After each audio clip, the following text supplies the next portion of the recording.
जय हिंद दोस्तों। 11 दिसंबर 2024 के करंट अफेयर्स का पहला और इम्पॉर्टेंट क्वेश्चन है, रिजर्व बैंक ऑफ इंडिया यानी आरबीआई के 26वें गवर्नर कौन बने हैं? आंसर हो जाएगा संजय मल्होत्रा। तो संजय मल्होत्रा आरबीआई के 26वें नंबर के गवर्नर बने हैं। संजय मल्होत्रा राजस्थान कैडर के 1990 बैच के आईएएस ऑफिसर हैं और वो अभी राजस्व सचिव के रूप में कार्य कर रहे थे, लेकिन अब वो आरबीआई के 26वें गवर्नर के रूप में काम करेंगे। दोस्तों, उन्होंने आरबीआई के गवर्नर के रूप में शक्तिकांत दास का स्थान लिया है, यानी अभी तक शक्तिकांत दास आरबीआई के 25वें गवर्नर थे, अब 26वें गवर्नर बन गए हैं संजय मल्होत्रा। शक्तिकांत दास का कार्यकाल 10 दिसंबर 2024 को पूरा हुआ है। शक्तिकांत दास पहली बार 2018 में आरबीआई के गवर्नर बने थे। दोस्तों, शक्तिकांत दास के बारे में एक बात आपको याद रखनी है कि 2023 और 2024 में दुनिया के टॉप सेंट्रल बैंकर कौन चुने गए थे? शक्तिकांत दास।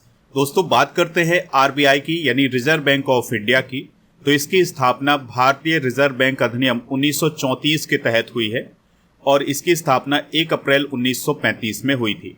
दोस्तों, 1949 में इसका राष्ट्रीयकरण किया गया था और 1937 में आरबीआई का मुख्यालय कोलकाता से मुंबई स्थानांतरित किया गया था। यानी जब आरबीआई की स्थापना हुई थी तब इसका हेडक्वार्टर कोलकाता हुआ करता था, लेकिन 1937 में इसका हेडक्वार्टर मुंबई आ गया था।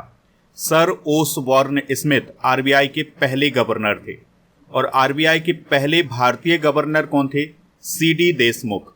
दोस्तों, आपको याद रखना है कि मनमोहन सिंह आरबीआई के ऐसे गवर्नर हैं जो बाद में जाकर के प्राइम मिनिस्टर भी बने हैं। मनमोहन सिंह 1982 से लेकर के 1985 तक आरबीआई के गवर्नर रहे हैं। दोस्तों, वर्तमान में स्वामीनाथन जानकी रमन, टी रविशंकर, एम राजेश्वर राव और माइकल देवव्रत पात्रा ये आरबीआई के डिप्टी गवर्नर हैं। इनको भी आप नोट कर लें।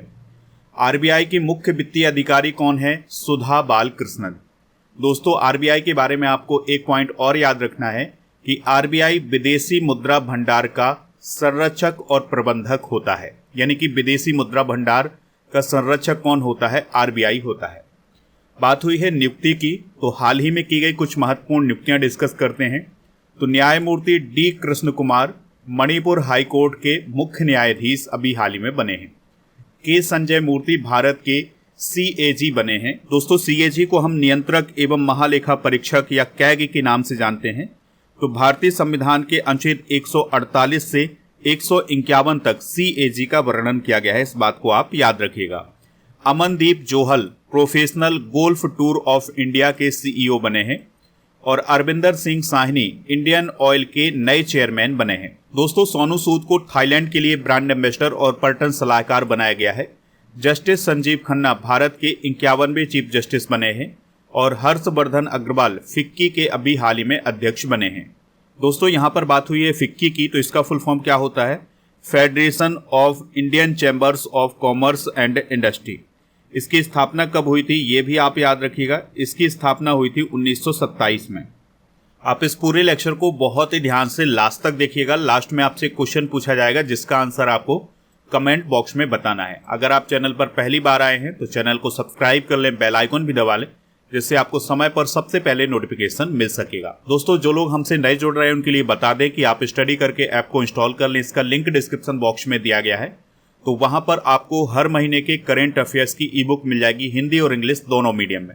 तो ई बुक वाले सेक्शन पर आपको सारी ई बुक मिल जाएगी, तो उनको आप वहां से प्राप्त कर लें। अगला क्वेश्चन है, एसएम कृष्णा किस राज्य के पूर्व मुख्यमंत्री थे जिनका निधन हो गया है? आंसर हो जाएगा कर्नाटक। तो कर्नाटक राज्य के पूर्व मुख्यमंत्री और भारत के पूर्व विदेश मंत्री और महाराष्ट्र के पूर्व राज्यपाल एसएम कृष्णा का अभी हाल ही में निधन हो गया है। एसएम कृष्णा को आधुनिक कर्नाटक का जनक भी कहा जाता है। वह 1999 से सन 2004 तक कर्नाटक के मुख्यमंत्री रहे हैं। इसके अलावा 2004 से 2008 तक महाराष्ट्र के राज्यपाल भी रहे हैं।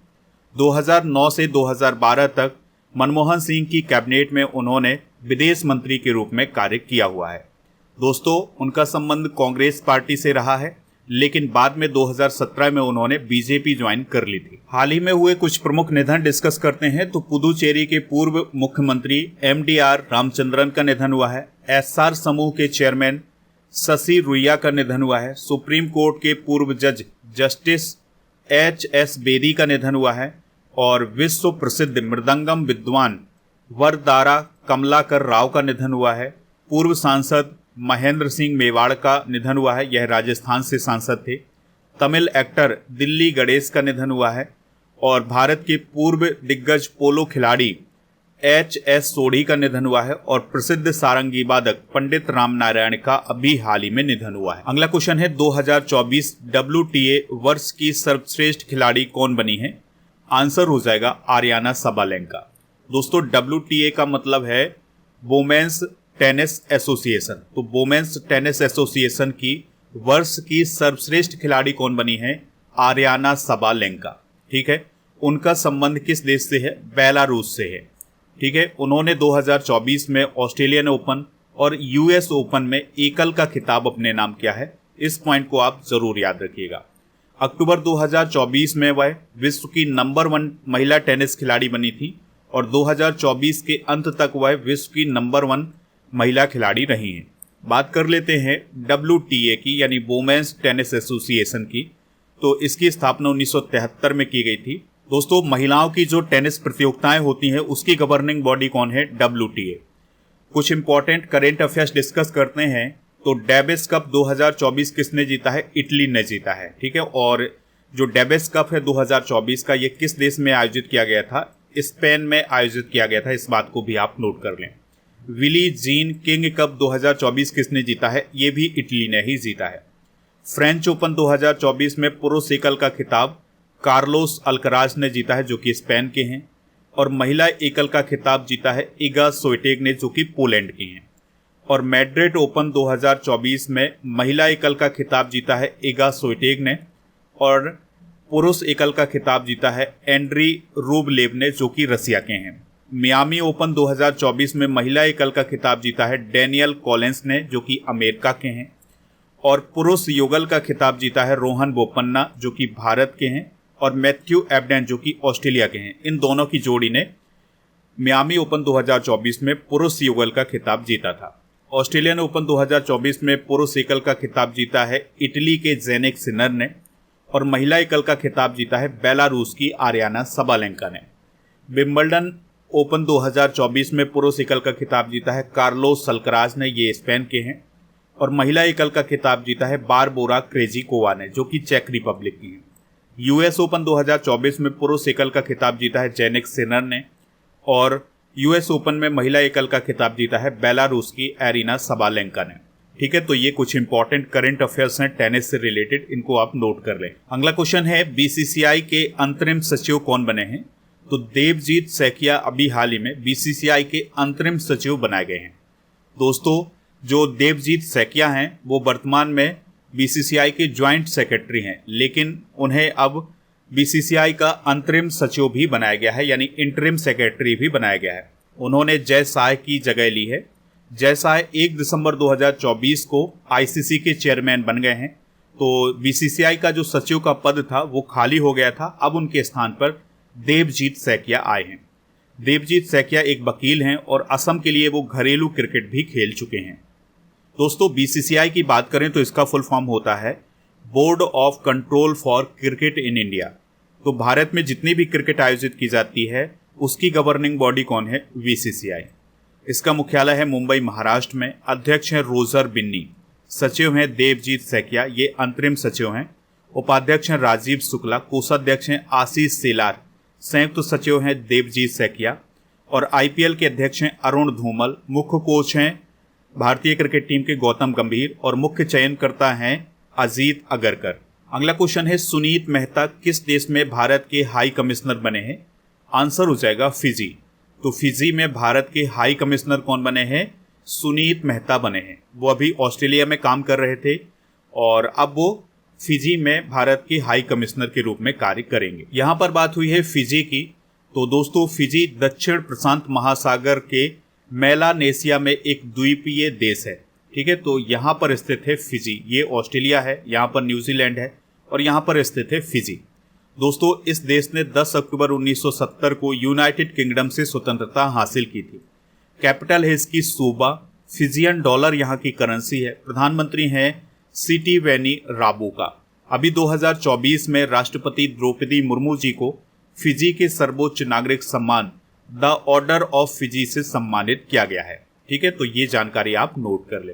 दोस्तों, हाल ही में नियुक्त किए गए कुछ प्रमुख एम्बेसडर डिस्कस करते हैं। तो कंबोडिया में भारत के एम्बेसडर हैं V1 लालबन्ना, अमेरिका में विनय मोहन क्वात्रा, चिली में अभिलाषा जोशी, क्यूबा में T आर्मस्ट्रॉन्ग चांगसन, डेनमार्क में मनीष प्रभात, इटली में बाणी राव, म्यांमार में अभय ठाकुर, रूस में विनय कुमार, और CB जॉर्ज जापान में, दिनेश भाटिया ब्राजील में और G बाला सुब्रमण्यम ये मालदीव में भारत के हाई कमिश्नर बने हैं।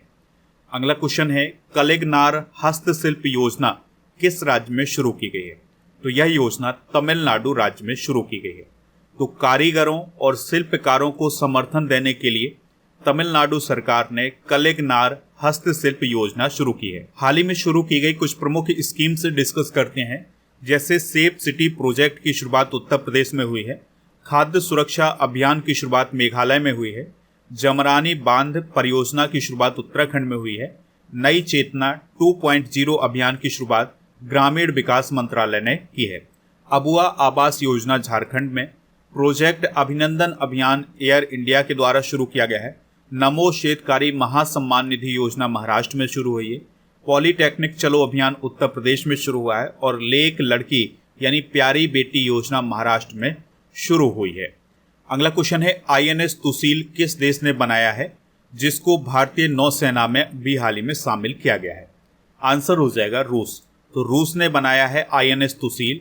इसको अब इंडिया की नेवी में शामिल कर लिया गया है। तो देखिए दोस्तों, अभी हाल ही में राजनाथ सिंह जो कि हमारे देश के रक्षा मंत्री हैं, वो रूस की यात्रा पर गए हुए हैं। तो इसी यात्रा के दौरान रूस में ही INS तुसील को भारतीय नौसेना में शामिल किया गया है। अब ये INS तुसील जो है रूस से इंडिया की तरफ आएगा। ठीक है, और आपको याद रखना है कि INS तुसील प्रोजेक्ट 1135.6 का 7वां जहाज है, यानी कि इस प्रोजेक्ट के तहत इसे बनाया गया है। दोस्तों, इस प्रोजेक्ट के तहत पहले भी जहाज बन चुके हैं, जैसे INS तलवार, INS त्रिशूल और INS तबर। ठीक है, तो ये पॉइंट आप नोट कर लें। अगला क्वेश्चन है, फॉर्मूला 2 कंस्ट्रक्टर्स चैंपियनशिप किसने जीती है? तो कुश मैनी ने अभी हाल ही में फॉर्मूला 2 कंस्ट्रक्टर्स चैंपियनशिप अपने नाम कर ली है। ठीक है दोस्तों, तो कुश मैनी ने अबू धाबी में आयोजित की गई FIA formula 2 constructors world championship अपने नाम कर ली है और वो इस चैंपियनशिप को जीतने वाले पहले इंडियन बन गए हैं। ठीक है, तो इनको आप याद रखिएगा। ठीक है, तो ये हैं कुश मैनी। स्पोर्ट्स से रिलेटेड कुछ इंपॉर्टेंट करेंट अफेयर्स डिस्कस करते हैं। अंडर 19 एशिया कप 2024 बांग्लादेश ने जीता है। अच्छा, अंडर 19 एशिया कप 2023 का खिताब भी किसने जीता था? बांग्लादेश ने जीता था। 2024 में बांग्लादेश ने इंडिया को हरा करके अंडर 19 एशिया कप अपने नाम किया है। भारत ने 5वां जूनियर हॉकी एशिया कप अभी हाल ही में जीता है, पाकिस्तान को हरा करके। विश्वनाथन आनंद के बाद अर्जुन एरिगेसी 2800 ELO रेटिंग हासिल करने वाले दूसरे इंडियन बन गए हैं। पवन काम्पेली ने एशियाई ई स्पोर्ट गेम्स में ई फुटबॉल में ब्रॉन्ज मेडल हासिल किया है। PV सिंधु और लक्ष्य सेन ने 2024 का सैयद मोदी इंटरनेशनल टूर्नामेंट अपने नाम किया है। जय शाह अभी हाल ही में ICC के सबसे युवा अध्यक्ष बने हैं। अगला क्वेश्चन है, वित्तीय धोखाधड़ी के खिलाफ MuleHunter.ai नामक AI टूल किसने लॉन्च किया है? तो ये लॉन्च किया है RBI ने। तो दोस्तों, रिजर्व बैंक ऑफ इंडिया ने अपने इनोवेशन हब के माध्यम से MuleHunter.ai को लॉन्च किया है, जो कि एक आर्टिफिशियल इंटेलिजेंस टूल है। यह टूल मनी लॉन्ड्रिंग और जो अवैध वित्तीय गतिविधियां होती हैं उनको रोकने का काम करेगा। दोस्तों, AI से रिलेटेड कुछ इंपॉर्टेंट करंट अफेयर्स डिस्कस करते हैं। दोस्तों, अब हम आर्टिफिशियल इंटेलिजेंस से रिलेटेड कुछ इंपॉर्टेंट करंट अफेयर्स डिस्कस करेंगे। तो तेलंगाना की गवर्नमेंट ने तेलंगाना आर्टिफिशियल इंटेलिजेंस सलाहकार परिषद की स्थापना की है। AI से संचालित यातायात प्रबंधन प्रणाली शुरू करने वाला भारत का पहला स्टेट कौन है? सिक्किम। यातायात नियंत्रण के लिए रोबोट का उपयोग करने वाला पहला शहर कौन है? इंदौर। दुनिया की पहली AI CEO का क्या नाम है? मिका। दुनिया का पहला एआई इंजीनियर कौन है? Devin AI. अमेरिका ने एआई जनरेटेड रोबो कॉल पर अभी हाल ही में प्रतिबंध लगाया है। नासा के द्वारा डेविड सल्बागनी को अपना पहला एआई चीफ ऑफिसर नियुक्त किया गया है। टाइम 100 एआई 2024 लिस्ट में भारत के अनिल कपूर, अश्विनी वैष्णव और नंदन नीलेकणी को शामिल किया गया था। जेन एआई इनोवेशन में भारत 5वें स्थान पर है, जबकि चाइना सबसे आगे है, यानी पहले स्थान पर है। भारत के पहले सरकारी एआई एंकर हैं कृष और भूमि, जिसको डीडी किसान ने लॉन्च किया है। स्कूली पाठ्यक्रम में आर्टिफिशियल इंटेलिजेंस को शामिल करने वाला राज्य कौन है? केरल। अगला क्वेश्चन है, आईसीसी ने किस देश की नेशनल क्रिकेट लीग को बैन कर दिया है? आंसर हो जाएगा अमेरिका। तो अमेरिका में जो नेशनल क्रिकेट लीग आयोजित की जाती है उसको अब बैन कर दिया है इंटरनेशनल क्रिकेट काउंसिल के द्वारा, क्योंकि नेशनल क्रिकेट लीग में आईसीसी के नियमों का पालन नहीं किया गया है और वहां पर जो पिच थी वो बहुत खराब थी। नौबत यहां तक आ गई थी कि जो फास्ट बॉलर होता है वो भी स्पिन गेंदबाजी कर रहा था, क्योंकि उसकी गेंदें बहुत ऊट पटांग तरीके से इधर उधर जा रही थी, तो वो गेंदें खिलाड़ियों को लग रही थी, तो फास्ट बॉलर स्पिन गेंदबाजी कर रहे थे। दोस्तों, जो नेशनल क्रिकेट लीग आयोजित की गई है अमेरिका में, उसमें कुछ भारतीय खिलाड़ी भी शामिल हुए थे। जैसे न्यूयॉर्क लायंस की टीम के कप्तान थे सुरेश रैना और डलास लोनेस्टर के कप्तान थे दिनेश कार्तिक, शिकागो सीसी के कप्तान थे रॉबिन उथप्पा। ठीक है, तो ये खिलाड़ी भी उसमें शामिल हुए थे। अगला क्वेश्चन है, अंतर्राष्ट्रीय पर्वत दिवस और यूनिसेफ स्थापना दिवस कब मनाया गया है? तो यह 11 दिसंबर को मनाया गया है। देखिए दोस्तों, यूनिसेफ की अगर हम बात करें तो इसे United Nations International Children's Emergency Fund बोला जाता है, या संयुक्त राष्ट्र बाल कोष भी इसे बोला जाता है। इसकी स्थापना 11 दिसंबर 1946 को हुई थी। न्यूयॉर्क अमेरिका में इसका हेडक्वार्टर है और इस संगठन को बनाने का उद्देश्य है वैश्विक स्तर पर बच्चों के अधिकारों की रक्षा करना, यानी बच्चों के अधिकारों की रक्षा करने के लिए यूनिसेफ की स्थापना की गई थी। इसमें मेंबर कितने हैं? 190।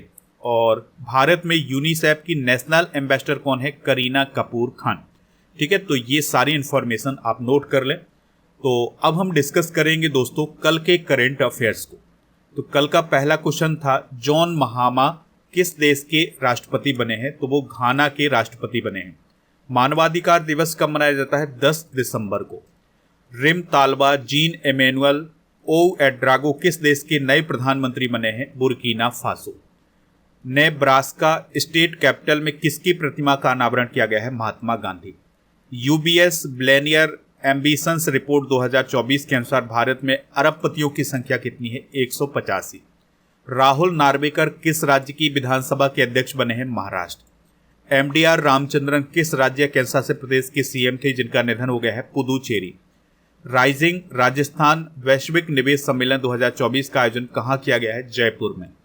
पीएम मोदी ने पानीपत हरियाणा से किस बीमा कंपनी की बीमा सखी योजना लॉन्च की है? एलआईसी। और किस भारतीय संरक्षण परियोजना ने यूनेस्को एशिया प्रशांत पुरस्कारों का विशिष्टता पुरस्कार जीता है? तो अवध साहेश्वर मंदिर संरक्षण परियोजना ने यह पुरस्कार जीता है। भारत ने किस देश को 2200 मीट्रिक टन चावल भेजा है? Myanmar. NDTV Indian of the year 2024 में इंडिया फर्स्ट अवार्ड किसने जीता है? डॉक्टर एस जयशंकर ने। आज के जनरल नॉलेज के पिटारे में हम संविधान संशोधन डिस्कस करेंगे। तो दोस्तों, पहला संविधान संशोधन हुआ था 1951 में और इसमें 9वीं अनुसूची को जोड़ा गया था।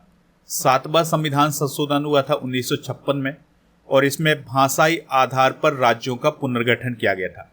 और 10वां संविधान संशोधन हुआ था 1961 में, जिसमें दादरा एवं नगर हवेली को भारत में शामिल किया गया था। 12वां संविधान संशोधन हुआ था 1962 में, जिसमें गोवा, दमन और द्वीप को भारत में शामिल किया गया था। 13वां संविधान संशोधन हुआ था 1962 में, इसमें नागालैंड को राज्य का दर्जा दिया गया था। 14वां संविधान संशोधन हुआ था 1963 में, जिसमें पुदुचेरी को भारत में शामिल किया गया था। 15वां संविधान संशोधन हुआ था 1963 में, इसमें उच्च न्यायालय के न्यायाधीशों की आयु 62 वर्ष की गई थी। 18वां संविधान संशोधन 1966 में हुआ था, इसमें पंजाब और हरियाणा अलग अलग राज्य बने थे। 21वां संविधान संशोधन 1967 में हुआ था, जिसमें सिंधी को 8वीं अनुसूची में शामिल किया गया था। और 22वां संविधान संशोधन 1969 में हुआ था, जिसमें असम से अलग करके मेघालय बनाया गया था। तो दोस्तों ये संविधान संशोधन का पार्ट फर्स्ट है, इसके 2-3 पार्ट आएंगे, तो इस प्रकार से हम जो महत्वपूर्ण संविधान संशोधन है उनको डिस्कस कर लेंगे। अब हम नवंबर 2024 के करंट अफेयर्स को भी एक बार रिवाइज कर लेते हैं। पीएम मोदी को the grand commander of the order of the niger किस देश ने दिया है? नाइजीरिया। मिस यूनिवर्स 2024 का खिताब विक्टोरिया कजेर ने जीता है, उनका रिलेशन किस कंट्री से है? डेनमार्क। हाल ही में भारत की पहली लंबी दूरी की हाइपरसोनिक मिसाइल का सफल परीक्षण किया गया है, इसकी रेंज कितनी है? 1500 किलोमीटर से अधिक। इफ्फी 2024 के लिए अंतर्राष्ट्रीय जूरी के अध्यक्ष कौन बने हैं? आशुतोष गोवारिकर। किस देश ने भारत को 1440 तस्करी की गई प्राचीन वस्तुएं वापस लौटाई हैं? अमेरिका। प्रजनेश गुणेश्वरन ने किस खेल से संन्यास लिया है? टेनिस। राजकुमारी यूरिको का संबंध किस देश के राजघराने से है जिनका निधन हो गया है? जापान। दुबई स्पोर्ट्स काउंसिल का स्पोर्ट्स एम्बेसडर किस भारतीय को चुना गया है? हरभजन सिंह और सानिया मिर्जा। कौन सा देश भारतीय नौसेना के जहाजों के लिए एकीकृत एंटीना प्रणाली यूनिकॉर्न तकनीक प्रदान करने पर सहमत हुआ है? जापान। भारत का पहला उच्च ऊंचाई वाला पैरा स्पोर्ट्स सेंटर कहां बनाया जाएगा? लेह में। दोस्तों कल के करंट अफेयर्स में आपसे ये पूछा गया था कि के कैलाशनाथन किस केंद्र शासित प्रदेश के एलजी हैं? तो वो हैं पुदुचेरी के। तो लगभग सभी लोगों ने इसका आंसर पुदुचेरी बताया हुआ है। दोस्तों आज का क्वेश्चन है आपके लिए, पहला संविधान संशोधन कब हुआ था? जो भी इसका राइट आंसर हो कमेंट बॉक्स में जरूर बताएं। स्टडी करके ऐप को इंस्टॉल कर लें, इसका लिंक डिस्क्रिप्शन बॉक्स में दिया गया है। यहाँ पर आपको paid course, e book, test series, PDF ये सभी मिल जाएगा। इसके अलावा टेस्ट पास भी मिल जाएगा। तो टेस्ट पास में आपके अलावा जनवरी से नवंबर 2024 तक के करंट अफेयर्स की ई बुक मिल जाएगी, हिंदी इंग्लिश दोनों मीडियम में, ई बुक वाले सेक्शन पर। टेस्ट सीरीज वाले ऑप्शन पर आपको डेली करंट अफेयर्स का टेस्ट और मॉक टेस्ट मिल जाएगा। ई बुक वाले सेक्शन पर आपको जीके और करंट अफेयर्स की ई बुक मिल जाएगी। पीडीएफ के लिए आप हमारे टेलीग्राम चैनल को ज्वाइन कर लें। दोस्तों टेलीग्राम चैनल का नाम है स्टडी कर ऑफिशियल। व्हाट्सएप चैनल और इंस्टाग्राम पेज को भी फॉलो कर सकते हैं, इन सभी का लिंक डिस्क्रिप्शन बॉक्स में दिया गया है।